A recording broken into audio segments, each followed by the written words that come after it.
السلام علیکم دوستو، ویڈیو پسند آئے تو مزید ویڈیوز کے لیے ہمارے چینل کو ضرور سبسکرائب کیجیے گا، شکریہ۔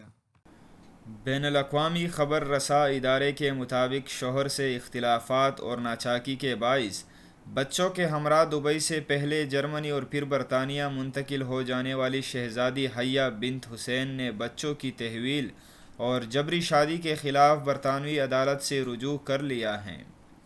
شہزادی برطانوی شہریت بھی رکھتی ہیں۔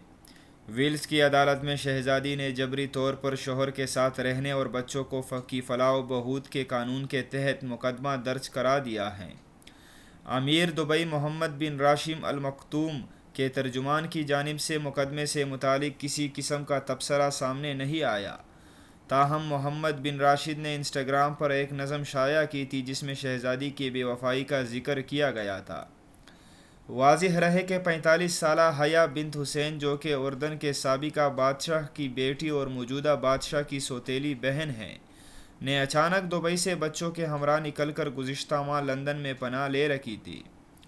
کہا جاتا ہے کہ محمد بن راشد ال مکتوم کی صاحبزادی شیخہ لطیفہ کے دبئی سے فرار ہونے اور بھارت میں اپنے دوست کے ہمراہ پکڑے جانے کے بہت سے حقائق جاننے کے باعث شہزادی حیا خوف کا شکار تھی۔